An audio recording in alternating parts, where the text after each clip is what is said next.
cuchillo, y fueron ambos. Entonces habló Isaac a Abraham, su padre, y dijo: Padre mío. Y él respondió: He aquí mi hijo. Y él dijo: He aquí el fuego y la leña, mas ¿dónde está el cordero para el holocausto? Y respondió Abraham: Dios se proveerá de cordero para el holocausto, hijo mío. E iban juntos. Y cuando llegaron al lugar que Dios le había dicho, edificó allí Abraham un altar y compuso la leña y ató a Isaac su hijo y lo puso en el altar sobre la leña. Y extendió Abraham su mano y tomó el cuchillo para degollar a su hijo.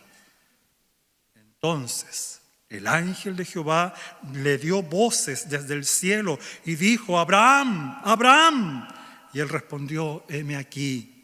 Y dijo: no extiendas tu mano sobre el muchacho, ni le hagas nada, porque ya conozco que temes a Dios, por cuanto no me rehusaste tu hijo, tu único. Entonces alzó Abraham sus ojos y miró, y aquí a sus espaldas un carnero trabado en un zarzal por sus cuernos. Y fue Abraham y tomó el carnero y lo ofreció en holocausto en lugar de su hijo. Y llamó a Abraham el nombre de aquel lugar: Jehová proveerá. Por tanto se dice hoy: en el monte de Jehová será provisto.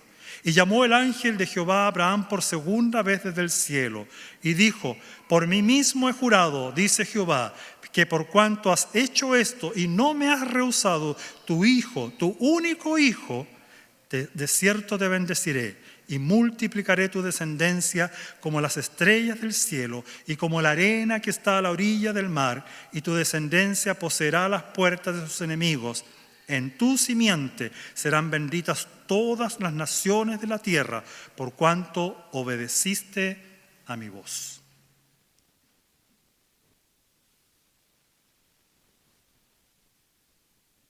En nota de 1 a 10, ¿en qué estado se encuentra la madurez de tu fe?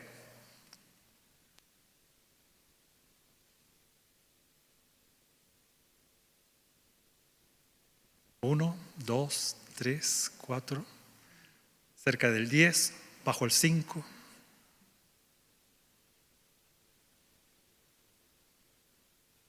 Moriah, el monte donde Dios pidió que sacrificara a Abraham a su hijo, significa Dios enseña, aunque el lugar después fue cambiado por Jehová Jireh, Dios proveerá.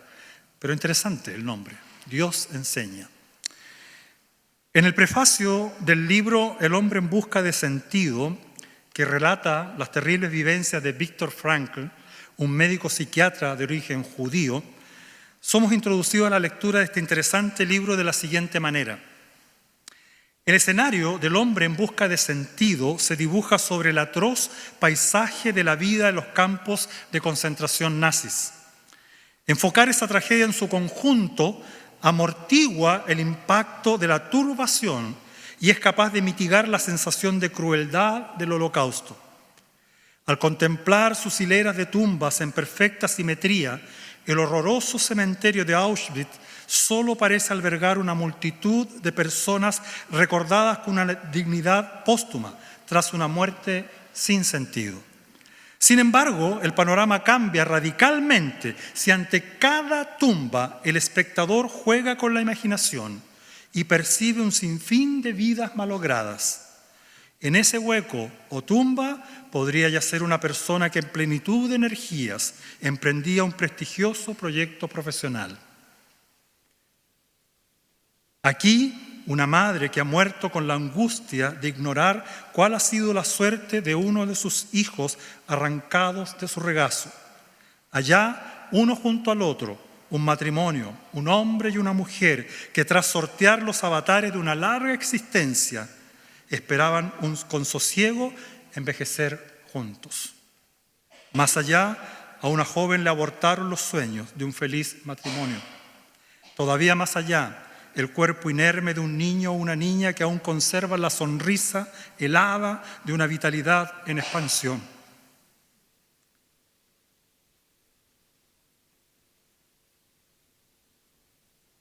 Esa suma de sufrimientos silenciosos, mas el infernal horror de la brutal monstruosidad aciertan a vislumbrar el dramatismo y la barbarie de los campos de concentración. El relato de la matanza en Auschwitz, hermanos, creo que puede ser figura también de muchas otras tragedias en este mundo que han ocurrido a través de la historia. Millones. Hoy día solamente en Estados Unidos cada año mueren millones de niños por aborto. Millones. Hace poco un joven fue asesinado por sus convicciones. Y otro joven, y el que lo mató, interesante, el que mató a este chico Charlie Kirk, se crió en una iglesia evangélica. Sus padres eran asistentes a la iglesia evangélica. Este muchacho entró a la universidad y cambió radicalmente sus posturas y se volvió una persona que no quería razonar de ningún tipo y que albergó tal odiosidad hacia cualquiera que pensara diferente a él que terminó por exterminarlo. Me imagino que todos los aquí presentes hemos pasado por tiempos de oscuridad, esos tiempos en que todo parece confuso, esos tiempos donde la angustia, donde la desazón, ¿no es cierto?, embarga nuestros corazones y a veces no sabemos qué hacer. Tiempos en los cuales cuestionamos el accionar de Dios porque creemos que no deberíamos estar pasando por tiempos así. Y decimos, es injusto, ¿por qué a mí? He estado, en menos de un mes, he tenido que enterrar a 3 personas conocidas. 3 funerales. Uno de un vecino y amigo con el cual crecimos, que alguna vez fue a la iglesia conmigo y todo lo demás, pero después se alejó. El último tiempo estaba sumido en el alcohol, la droga, 55 años, muere de un ataque cardíaco. La noche anterior había estado hablando con él y al día siguiente me llaman en la mañana que había muerto. Otro amigo murió de un cáncer fulminante con 67 años. El esposo de una profesora de nuestro colegio murió también de manera imprevista de un ataque al corazón, 57 años. Transitamos, ¿verdad?, cada día en la vida por situaciones que afectan nuestro entorno, nuestras propias vidas. La mamá de Jorge, de mi amigo que falleció cuando yo la fui a ver, dijo algo así: Omar, me dijo, ¿por qué Dios me traicionó? ¿Por qué fue tan injusto conmigo al llevarse a mi Jorgito? Queridos, en la Biblia podemos encontrar muchas historias de hombres y mujeres que vivieron tiempos oscuros, complejos, en donde no se vislumbraba un futuro auspicioso.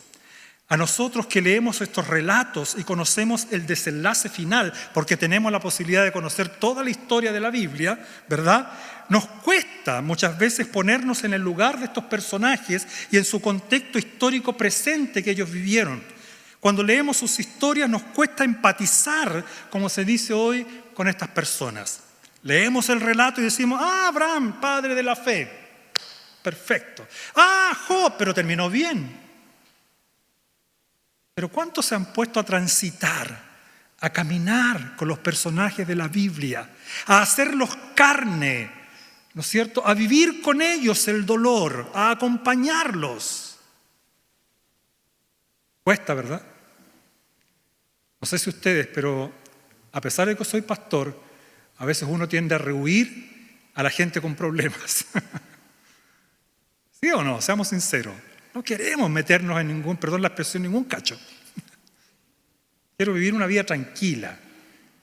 ¿Ya? ¿Para qué? Si yo tengo problemas, más encima absorber los problemas de otros. Pero hermanos míos, Dios nos ha llamado como hombres y mujeres de fe a encarnar lo que significa la confianza en Dios y a transmitir un mensaje como el Evangelio de buenas nuevas para una sociedad que está en decadencia. Y si tú no lo percibes, entonces me temo que estás viviendo una ilusión de vida. Al igual que la visión panorámica de las tumbas de Auschwitz, los relatos e historias bíblicas las tendemos a ver de forma tan general, pasando por alto los detalles, el sentir que embarga en esos momentos. Pensamos, como dije, en Job y sus sufrimientos. Él no entendía por qué la tragedia se había desatado sobre su familia, sus bienes y su propia salud. ¿Se pueden imaginar ese hombre? Una cosa tras otra. Y terminó después lleno de llagas, supurando, rascándose con... Miramos a Pablo y todo lo que sufrió, ¿no es cierto? Lo admiramos, ¿no es cierto? Que por la causa de Cristo sufrió castigos físicos, fue apedreado, fue encarcelado, tuvo tiempos de escasez donde casi no tenía que comer. Podemos pensar en José en Egipto, vendido como esclavo sin saber lo que le daba el futuro. Pero claro, leemos, ¿no es cierto? Sí, pero terminó después siendo el salvador de su pueblo. Pero y esos 15 años de angustia, trabajando como esclavo, encarcelado, siendo tratado de manera decadente. Pues pensemos en Noemí. La suegra de Ruth, en el capítulo 1, versículo 20, pide que no la llamen más Noemí, que significa placentera, sino Mara, que significa amargada, porque no entendía el por qué Dios le había puesto en una situación de tanto dolor. Y así podríamos seguir mencionando a muchos personajes de la Biblia y de la historia del cristianismo. Lo único a lo cual estos personajes queridos podían aferrarse en tiempos tan difíciles, tan complejos, era la confianza, era la fe en un Dios que no hace nada sin propósito, un Dios al cual habían conocido por tradición oral o escrita y que de alguna manera se resistían a creer que estuviera haciendo algo sin sentido.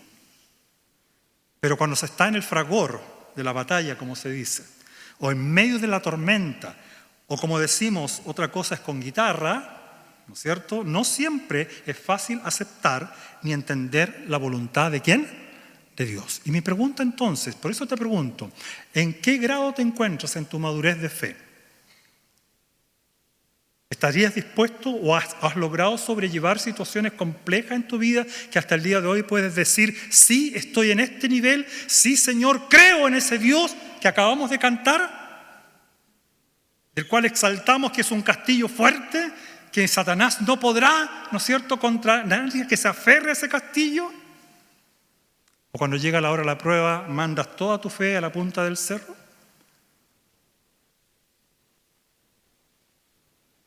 El relato de Génesis 22, hermanos míos, en este relato tenemos un personaje muy conocido.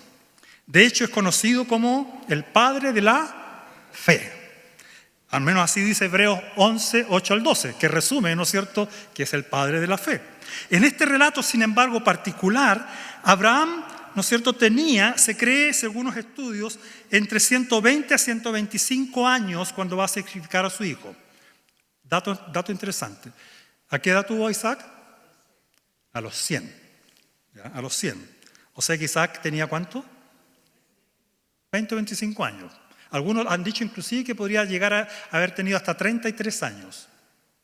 Se saca por estudios, por analogía de estudios, ¿no es cierto? Hay comparativos. Esto hace pensar a mucho entonces que el joven Isaac en realidad no era un adolescente como muchos han creído durante toda la vida, que tenía entre 12 y 15 años. No, tenía entre 20 a 25. Ya era un hombre. ¿Ya? Lo vemos transitando a este Abraham, ya un hombre de 125 años, ¿cómo caminaría? Como dice la canción, ya camina lerdo, ¿no es cierto? Lento, por ahí. Transitando más encima por un desierto árido, caluroso, tal vez cabizbajo, masticando la extraña orden de Dios de sacrificar ¿a quién? A su hijo, a su único hijo, que por 25 años, porque de los 75 cuando sale de Ur de los Caldeos hasta que cumple 100 años han pasado 25 años en que Dios le promete vas a tener un hijo. Y por 25 años Abraham tuvo que esperar. Y otra vez, vuelven a imaginarse esa línea de tiempo. Hermanos míos, no fueron 2 días, fueron 25 años de espera. Y después pasan otros 25 años más y vamos a esto que tenemos aquí. ¿Cuántas cosas están pasando por la cabeza de Abraham? Seguramente reclamando, tal vez cuestionando, no lo sé, o en algún momento es a caminar, ¿no es cierto?, también tratando de entender las razones de Dios, que en su sola potestad tenía para ordenarle algo tan extraño, tan fuera de toda lógica, tan brutal, podríamos decir, como es matar a su hijo. Esto era propio de culturas paganas, a propósito, en aquella época. Los sacrificios de seres humanos era propio de las culturas paganas. Había un dios llamado Moloch, que yo lo he mencionado tantas veces, que la gente llevaba, lo encendían, calentaban a este dios con mucho fuego, y las personas llevaban a sus hijos pequeños, bebés, los colocaban en el brazo de Moloch, y ahí morían quemados. Brutales, ¿verdad? Gente animal, decimos nosotros. Pero sin embargo no decimos lo mismo de los millones de abortos que médicos profesionales realizan cada año alrededor del mundo. Eso no es brutal.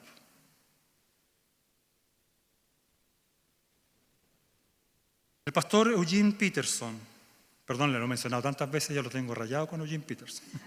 Pero me gusta, ya leí todos sus libros, ya no me quedan más libros. No sé si tendrá otros, pero me avisan. Expresó lo siguiente sobre este acontecimiento. Él dice: la historia o esta historia ha atrapado la imaginación del pueblo de Dios y lanzado a una generación tras otra a encarar y a ocuparse del misterio fundamental de quién es realmente Dios. ¿Quién es Dios? Hay tanto aquí, dice él, que no podemos comprender, tanto que viola nuestras piadosas sensibilidades, tanto que se resiste a conformar nuestras expectativas. ¿Cómo puede Dios ordenar un asesinato? Y este no es un asesinato en general, sino el asesinato de un hijo amado. ¿Cómo puede retraerse Dios de la promesa cumplida en el milagro del nacimiento de Isaac? ¿Cómo puede Dios, quien según la enseñanza de nuestros padres y pastores nos ama desde toda la eternidad, ordenar esta crueldad a sangre fría? ¿Cómo puede Dios, que según nos cuenta Jesús, tiene un corazón tierno, que se conmueve por la muerte de un gorrión, ordenar que un padre mate a su hijo sin siquiera una explicación? No podemos entenderlo, dice. Cuando tratamos de imaginarnos que somos Isaac, ¿se puede en Isaac? Porque parte del trecho tuvo que llevar la leña. Sometiéndonos después a las ataduras. O que somos Abraham levantando el cuchillo para cortar el cuello de su hijo, no podemos hacerlo. Es demasiado terrible admitir algo semejante en nuestra conciencia, especialmente en una conciencia que incluye un Dios que según las Escrituras se revela como bondadoso y soberano. Nos gusta, ¿verdad?, pensar que Jehová es mi pastor. ¿Sí? ¿Sí o no? Nos gusta pensar que Dios es el Altísimo, ¿no es cierto?, que nos cubre, que nos protege, que nos ama. Esa tendencia dentro de la iglesia cristiana de leer la Biblia parceladamente y no leerla en su contexto general ha producido tanta distorsión e incomprensión de quién es Dios, que cuando Dios coloca su mano, ¿no es cierto?, de prueba sobre nuestra vida, ¿qué hacemos? Nos quejamos y reclamamos. Este dilema ante el cual estamos, queridos, puesto por este relato tan particular y que necesita ser analizado por el contexto histórico inmediato y más amplio que nos entrega la Escritura, es necesario realizar un ejercicio como este. A propósito, recuerdo a un ahijado de mis padres que se vino a vivir con nosotros en su juventud mientras terminaba sus estudios en la universidad. Y también estaba a punto de comenzar su vida laboral. En ese periodo, nosotros, este asunto de los ahijados, ustedes saben que es del ámbito católico romano. Nosotros siempre creíamos que era un primo, pero en realidad no era nada. Pero al final terminó siendo un primo, ¿ya? Y hasta el día de hoy mantenemos buenas migas y amistad. Pero en ese periodo él se propuso leer la Biblia. No era creyente, no creo que lo sea hoy día tampoco. Dice, pero mientras leía la Biblia se quedó entrampado En los relatos del Antiguo Testamento, esos relatos donde Dios ordena matar y borrar del mapa a muchos pueblos que habitaban la tierra prometida de Israel, Él no podía aceptar tales relatos, y menos que Dios, ¿no es cierto?, ordenase masacrar muchas veces a niños pequeños y hasta mujeres embarazadas. Porque eso dice la Biblia. ¿Has luchado con esos pasajes? Yo muchas veces. Pero ahí es cuando, hermanos míos, necesitamos entender quién es Dios, realmente. ¿Quién es Dios? Este complejo panorama, queridos, se nos presenta en la Biblia muchas veces. Y aquí surge la pregunta: ¿por qué Dios colocó en la entrada de la historia bíblica relatos tan cruentos? ¿Se han puesto a pensar? O sea, yo habría puesto una puerta abierta, ¿no es cierto?, con hermoso paisaje, vengan aquí todos los que están cansados y trabajados. Pero no, pues, ¿qué es lo que aparece?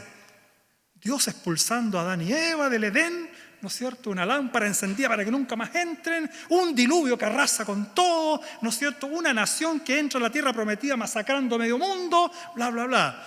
Y empiezas a leer la Biblia y uno, ¿qué hace?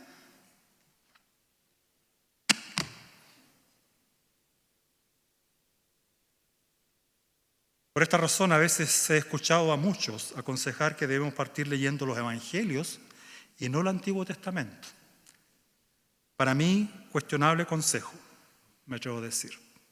Cuestionable, ¿no es cierto? Pareciera que Dios se equivocó, decimos, al colocar una puerta tan gruesa, tan grande, a la entrada de un mensaje que se supone sería de esperanza para la humanidad. Pero ¿será así que debemos entender esto, queridos? Vamos a ver si podemos obtener luz al respecto de cómo entender este sinuoso camino por el cual Dios quiere que transitemos.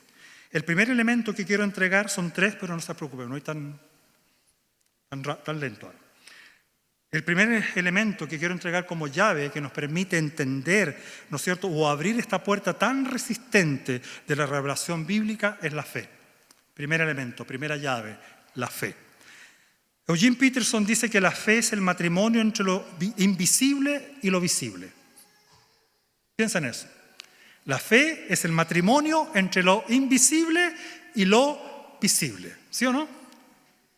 Por ahí alguien estaba haciendo una broma, ¿no es cierto?, con respecto a su esposa. Al principio costó, dice.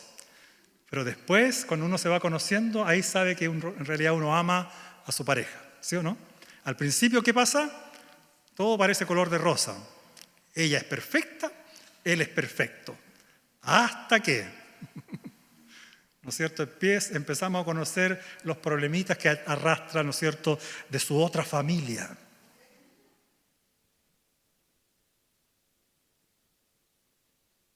Hebreos 11:1 dice: es pues la fe, la certeza de lo que se espera, la convicción de lo que no se ve. Mira, interesante. Leo de nuevo. Es pues la fe, la certeza de ¿qué? De lo que se espera. La seguridad de algo, ¿no es cierto?, que vendrá. Pero también es la convicción de ¿qué cosa? De aquello que no podemos ver todavía. Y uno se pregunta, ¿cómo uno puede tener fe en esas cosas? ¿Se han puesto a pensar? ¿Cómo se puede tener fe? Estamos entonces ante el relato de un hombre que obedeció el llamado de Dios para dejar su tierra, su parentela y seguir el liderazgo de su Dios a un lugar completamente desconocido. Esto, hermanos, ya de por sí es una decisión compleja si uno se pone a pensar cuando Dios lo llama a Abraham. A propósito, Abraham no tenía ningún trasfondo judío, ¿eh? Era de Babilonia, venía del paganismo. Así que yo me imagino a Abraham, escucha a Nahor y dice: Abraham, sal de tu tierra, de tu parentela, y Abraham empieza a decir: ¿quién me está hablando? No había Biblia que le dijera, ¿no es cierto?, nada. No tenía rollos ni pergaminos. A lo mejor alguna tradición por aquí, algo por allá, pero nada. Completamente desconocido. Y Abraham toma la decisión de partir. Es una historia en la que, como Pablo, como maestro, podríamos decir que nos estamos aclimatando a la fe. Es una historia para aclimatarse a la fe, a entender qué significa la fe en Dios. Es decir, a confiar con obediencia en lo que no podemos controlar y viviendo en una relación obediente a aquel que no podemos ver, aventurándonos a veces a entrar con obediencia en una tierra que tampoco conocemos. La maduración, queridos, la maduración de la fe de Abraham pasará por distintas etapas. Sabemos en un principio, hasta que se cumplió la promesa del hijo que Dios le había prometido tener con Sara, habían pasado 25 años. Y con un traspié tras otro, vemos, ¿no es cierto?, a Abraham avanzar en su caminar hacia Dios, pero también desconfiar de Dios. ¿Se acuerdan, verdad? Nacerá un hijo de tu familia. Pero Abraham dijo, pero están pasando los años y no pasa nada. Y dijo, lo único que tengo es este Damaseno aquí, mi siervo, que a lo mejor podría ser Eliezer, Señor. No, le dice el Señor, no será ese hombre, deja de lado. Pasan los años y se le ocurre tener una relación con una esclava, Agar, y nace ¿quién? Ismael. Ahora sí, este será. No, es con tu esposa, porfiado. Y Abraham sí. Así que el padre de la fe, ¿cómo era al principio? ¿Ah? ¿Era un hombre de fe? Era un hombre desconfiado, temeroso, un hombre que no entendía cómo es que Dios estaba haciendo las cosas, y a él se le ocurrían planes alternativos, decimos nosotros. A lo mejor, Señor, te equivocaste, así te voy a ayudar un poquitito. Algo que no hacemos nosotros, obviamente, nosotros no. Pero en este proceso, queridos, en este caminar, aprendió que Dios es más sabio y poderoso de lo que creía. Tuvo que ceder, doblegarse a la voluntad de Dios, aprender a ser más humilde y a reconocer a Dios en todos sus caminos, como nos recuerda Proverbios 3:6. ¿Recuerdan Proverbios 3:6? Reconócelo en todos tus caminos y Él enderezará tus veredas. ¿Lo has reconocido en todo tu caminar? ¿O hay momentos en que lo has desconocido? La fe es por el oír, dice la Escritura. ¿Y el oír por la palabra de qué? De Dios, nos dirá Pablo en Romanos 10:17. Es decir, la fe, queridos, se acrecienta no solo por el conocimiento de quién es Dios, sino también por entender cuál es el propósito de su mensaje. Ahora bien, este es un proceso lento de maduración. Porque como dijo alguien, la revelación del misterio de Dios tiene que ser gradual, si no todo hombre se quedaría ciego. A veces quisiéramos que Dios nos diga, pero Señor, hazme entender ahora. Y el Señor dice, no, calma, vamos de a poco, vamos de a poco. El crecimiento en la fe es como el desarrollo de obediencia de un niño. A veces este se lanza confiado a los brazos de su padre o de su madre, y al ratito se está rebelando a grito y pataleo porque no le gusta la orden de la mamá o el papá. ¿Cierto, papá? Le ha pasado, ¿no? Como creyentes en Dios no somos diferentes. También vivimos este proceso. Avanzamos 3 pasos, retrocedemos 2 en confianza, ¿no es cierto? Hasta que con la ayuda del Espíritu de Dios logramos a veces ir comprendiendo los misteriosos caminos de Dios y aprendemos a descansar, a confiar en su voluntad, porque aceptamos que el Dios que se nos revela en la Escritura es sabio y poderoso. Y llegamos a ser como Job al final de la historia bíblica, que reconoce y dice, Señor, de oídas te había oído, pero ahora mis ojos te ven en toda tu gloria y majestad. Podríamos decir hoy día también, de labios te he cantado tantas veces. Pero ¿sabes? Han habido momentos en los cuales cuando estás cantando algo se aprieta en tu corazón y esa canción adquiere un nuevo matiz, ¿sí o no? Y a veces las lágrimas lloran, la garganta se quiebra porque de alguna manera Dios te está hablando en ese momento particular. Dios se va revelando poco a poco. La fe tiene su aspecto subjetivo sin duda, pero es solo cuando se afirma en la revelación objetiva de la Biblia, ¿no es cierto?, que nosotros podemos estabilizar nuestras vidas, crecer y madurar. Es así como lo vemos en la historia de Abraham y el pedido extraño de parte de Dios de sacrificar, ¿no es cierto?, a su hijo. Este elemento tan indispensable de la fe, de aquel que será un ejemplo para nosotros, quien se fortaleció, dice la Biblia, más adelante como viendo al invisible, como un tipo de Dios, quien también de manera concreta, ¿saben?, dice la Biblia, sacrifica a su Hijo unigénito. Dios el Padre sacrifica a Jesucristo como el verdadero y único Cordero que quita aquello que sume en la miseria al ser humano, el pecado, porque la paga del pecado es la muerte, pero el regalo de Dios es vida eterna en Cristo Jesús. Queridos, leí hace poco, a la luz de la muerte de Charlie Kirk, alguien escribió algo interesante que me llamó la atención. Muchos estaban idealizando a este joven, poniéndolo en un altar, como el futuro tal vez presidente de Estados Unidos, como alguien con gran proyección para salvaguardar de la vida, ¿no es cierto?, inmoral y decadente a Estados Unidos. Pero Dios lo sacó de esta tierra a los 31 años. Y él dijo, la sangre de Charlie Kirk no redime, no redime. La única sangre que rescata del hoyo y la miseria, en la cual se encuentra tu vida, la mía y la del mundo en general, es la sangre ¿de quién? De Cristo. De Cristo.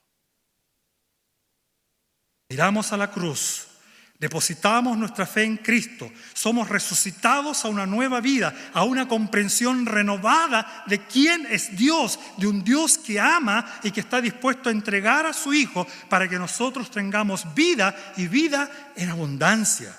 En palabras otra vez de Peterson, cada vez que emprendemos el camino, depositamos la fe en Dios, dejando atrás nuestro estado definido por el yo o la cultura, alejándonos de nuestros proyectos parciales e inmaduros que se abren delante de nuestros ojos, es que se abre delante de nosotros un panorama más amplio, un paisaje repleto de promesas. ¿Se capta? Hermanos, solo el Evangelio, solo la cruz de Cristo, solo el sacrificio de Cristo, depositar nuestra fe en ese sacrificio es lo que nos da una perspectiva, una panorámica tan especial, tan particular de la vida, que tú eres capaz de mirar con esperanza hacia el futuro. Mi segunda consideración o llave que abre esta puerta tan compleja del actuar de Dios en tiempos oscuros es entender y aceptar que para madurar como creyentes siempre será necesario pasar, escucha bien, por la prueba.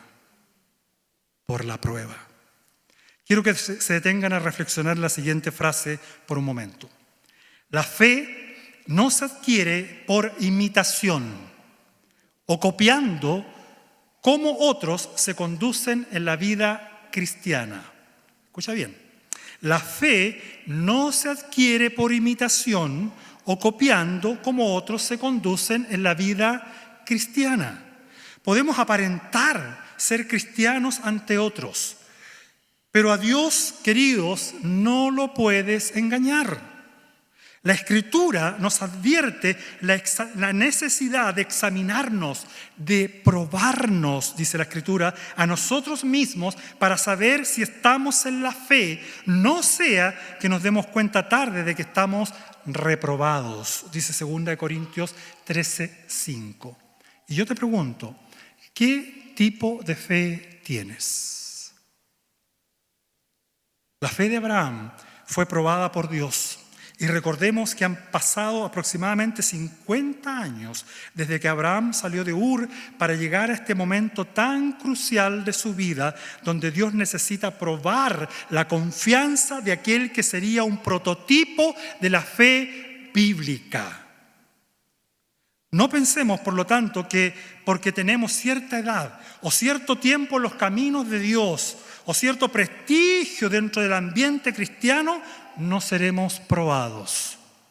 Porque la meta, queridos, suprema de todo creyente es asemejarse a Cristo. Y esto demanda y abarca toda tu vida, toda.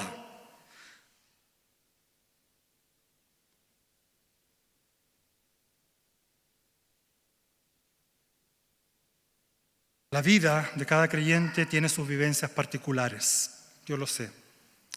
Dios trata con cada uno de nosotros de manera personalizada. Por esta razón, las experiencias de otros creyentes no necesariamente se deben tener como referente para lo que significa la maduración en la fe.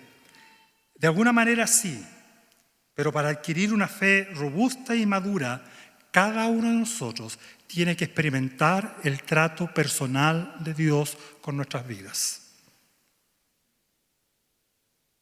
En nuestro relato vemos que las vivencias de Abraham fueron manifestándose mientras daba pasos de obediencia, de confianza, de fe en Dios. Abraham siempre avanzaba, a veces a tropezones, ¿no es cierto? Equivocándose, pero también arrepintiéndose. También, ¿no es cierto? Pero a pesar de todo, ¿qué hacía? Avanzaba. Hasta que llega la gran prueba de la fe. O como nos dice Peterson, el sacrificio, dijo él, expone la fantasía espiritual. Miren esa frase. El sacrificio expone lo que es la fantasía espiritual, lo que no es real en nosotros, como una farsa de la fe. El sacrificio barre toda ilusión, no importa cuán piadosa sea, que haya sido urdida por el diablo. El sacrificio le arranca los ojos a la envidia. El sacrificio corta la mano codiciosa. El sacrificio es la voluntad de interrumpir lo que estamos haciendo para construir un altar, atar lo que estemos llevando con nosotros en ese momento, colocarlo sobre el altar y ver lo que Dios desea hacer con ello. Queridos, de alguna manera podemos entender lo que Pablo nos dice en Romanos 12, cuando ruega a los creyentes de Roma lo siguiente: que entreguen sus cuerpos en sacrificio vivo, santo, agradable a Dios. Esta es la única manera de crecer en la gracia, de madurar en la fe, de asimilar y de llegar a comprender lo que agrada a Dios, eliminando todo vestigio de pecado o peso que nos estorben en la carrera de la fe, como nos enseña Hebreos 12 que leímos hace poco. Duele crecer, duele madurar en la fe. Experimentar el dolor no es algo que uno ande buscando, sin duda, pero es una realidad necesaria en este mundo sujeto al pecado. La Escritura nos muestra en Hebreos 5:8 que el propio Señor Jesús, por lo que padeció, ¿no es cierto?, tuvo que sufrir y aprendió lo que es la obediencia. Y mediante esta prueba comprendió en carne propia las dificultades humanas, llegando así a ser un perfecto sacerdote y el autor de nuestra salvación eterna. Y esto era parte del plan divino. Pero a pesar de eso, el Señor de alguna manera dejó entrever en ese momento de dolor una emoción particular. Señor, si es posible, ¿podría pasar de mí esta copa?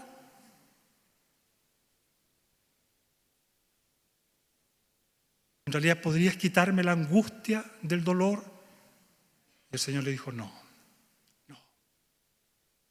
Si nuestro Salvador tuvo que experimentar tanto dolor, siendo santo y sin pecado, no pensemos que nosotros, seres humanos, pecadores en extremo, podemos librarnos del dolor y de las pruebas necesarias para extirpar cualquier cosa que nos estorbe en este caminar de la fe.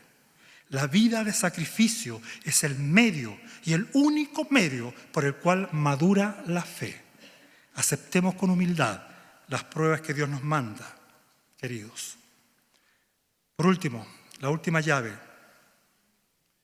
para pasar o sobrevivir tiempos de dificultad, de oscuridad, para entender quién es el Dios, quién es nuestro Dios, es entender, ¿no es cierto?, que a pesar de que el Señor nos hace transitar por este camino de fe con luchas y pruebas, también Él nos muestra al final y en la meta un camino de esperanza seguro. Y por eso es que la Biblia al final del relato nos dice que ya este lugar no va a ser Moriah, solo Dios enseña, sino que le va a mostrar algo precioso. Y le va a decir a Abraham, yo soy Jehová Jireh, Dios proveerá esperanza. El relato de la vida de Abraham tiene un mensaje esperanzador en medio de la oscuridad aparente en que se encontraba este hombre. Paul Tripp nos recuerda que la esperanza es más que solamente desear cosas, que las cosas funcionen. Ustedes se han puesto a pensar, ¿no? Tengo esperanza de que mañana... Me gustaría pensar que esa esperanza media ilusoria que tenemos, ¿no es cierto?, los seres humanos, que de alguna manera es legítimo, siempre anhelamos tiempos mejores. Pero la esperanza es más que solamente desear que las cosas funcionen. La esperanza es descansar en el Dios que sostiene todas las cosas en sus sabias y poderosas manos. Eso es realmente esperanza. En el libro de Hebreos 11, versículos 17 al 19, podemos leer que a pesar de la extraña y dolorosa petición que Dios le había hecho a Abraham, este ofrece a su hijo en la esperanza de que si se llevaba a efecto la muerte de su hijo, Dios lo levantaría de la muerte. A pesar de todo lo doloroso de esta experiencia, de las múltiples luchas que seguramente sostenía en su corazón, Abraham descansó en las manos de un Dios todopoderoso que sabía lo que hacía. Esto me recuerda a Job, que en medio de su dolor pudo expresar: yo sé que mi Redentor vive y al final se levantará del polvo. O como dice una canción cristiana antigua: porque Él vive, viviré mañana. Porque Él vive, ya no hay temor. Expresiones que nos entregan esperanza sobre el futuro de la vida del cristiano. Porque Cristo resucitó, nosotros también, dice la Biblia, ¿qué pasará? Resucitaremos a una nueva vida. Solo cuando Abraham estuvo dispuesto a entregar a su hijo amado, es cuando Dios se le manifiesta como el Dios proveedor, el Jehová Jireh en toda su majestad y esplendor. Dios, que no escatimó a su propio Hijo, dice la Biblia, sino que lo entregó por todos nosotros, ¿cómo no nos dará también con Él todas las cosas? Nos dice Pablo en Romanos 8:32. El monte Moriah es el centro de una vida de fe que se completa en Jesús, quien absorbió el sacrificio por completo en su oración del Getsemaní cuando dijo: pero que no sea lo que yo quiero, sino lo que quieres tú. Cristo, querido, se sacrificó por ti, se entregó a la muerte para que tú y yo podamos tener vida eterna, una vida eterna, verdadera, eterna, abundante, todo lo que tú necesitas para ti. ¿Qué Dios está pidiendo que sacrifiques hoy en tu vida? ¿Qué quiere Dios que saques de ese corazón en el cual se ha incrustado algún Dios que a lo mejor está poniéndose en el primer lugar y que te lleva no a adorar a Dios, no a creer realmente en Cristo? La Biblia dice: sácalo, sacrifícalo. Los tiempos oscuros de nuestra existencia son el signo y la señalética que Dios ha erigido bien visible en nuestra vida para mostrarnos que lo que cuenta no es nuestro camino, sino el tuyo. Hágase tu voluntad, Señor, así en el cielo como en la tierra. No mi voluntad, tu voluntad. Pero cuando pides eso, ojo con lo que estás pidiendo.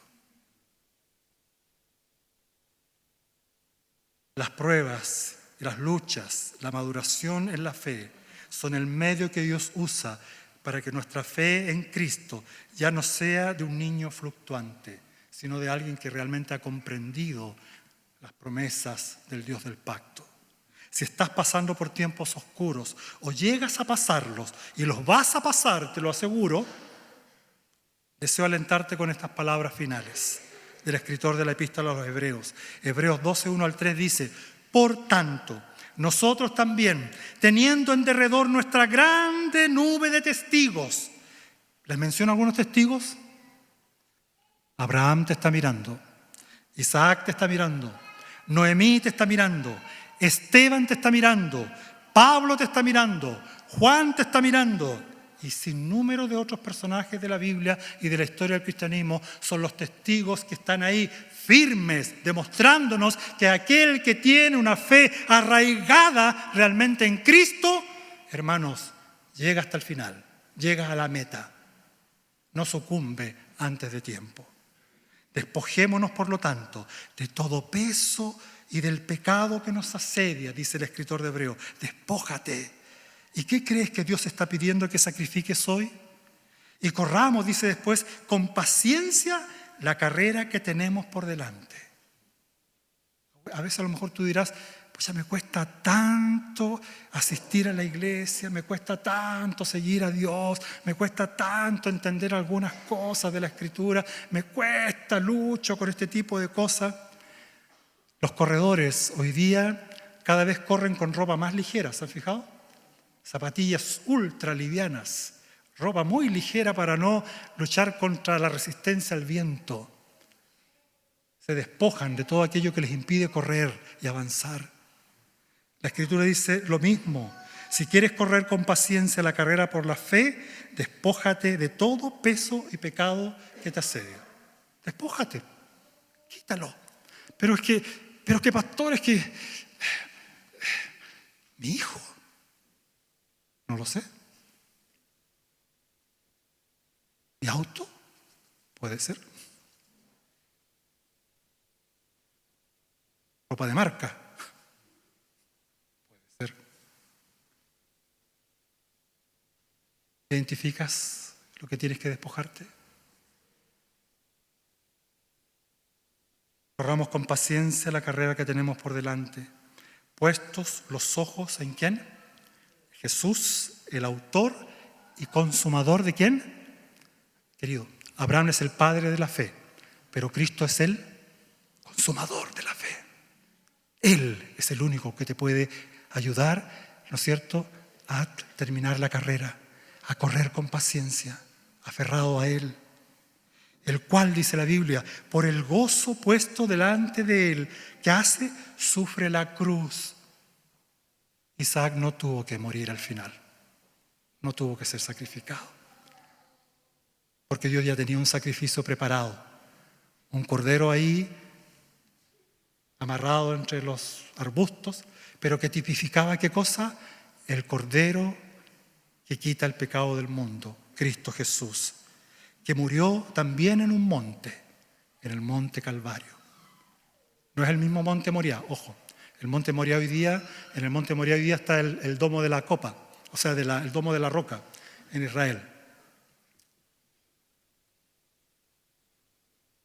Menospreciando lo propio, se sentó a la diestra del trono de Dios. Considerad a aquel que sufrió tal contradicción de pecadores contra sí mismo, para que vuestro ánimo no se canse hasta desmayar en este caminar de la fe. Amén. Amén. Oremos.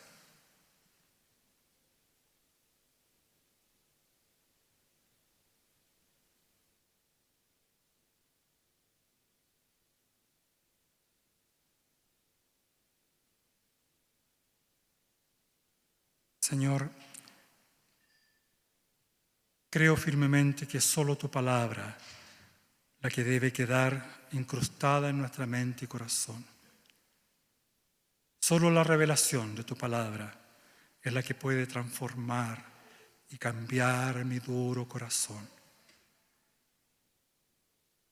Y Señor, agradecemos por tu palabra, porque ella retroalimenta la fe tan frágil y débil que muchos de nosotros tenemos.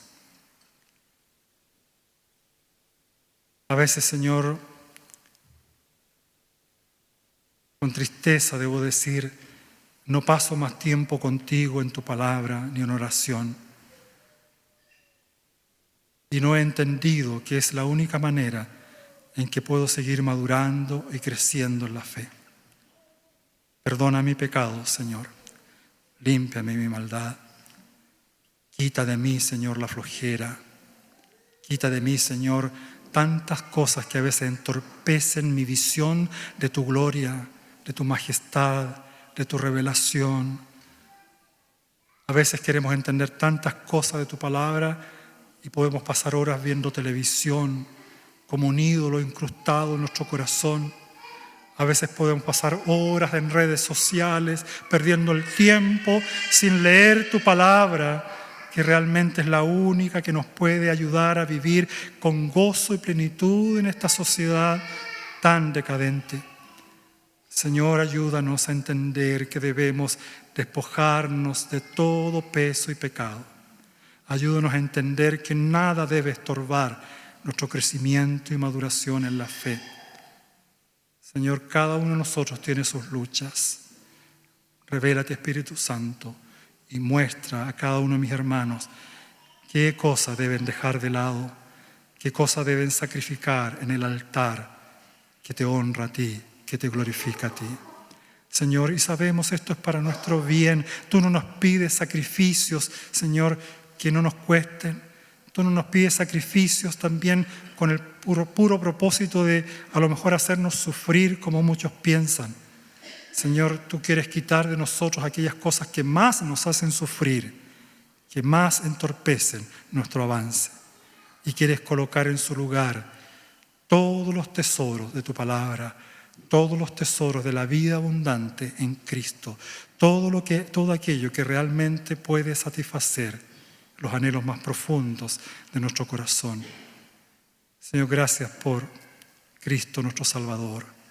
Gracias por la vida eterna que nos ofrece. Y gracias también por prometernos una vida abundante en Cristo. Alabado sea tu nombre, Señor. Te honramos y glorificamos en Cristo Jesús. Amén.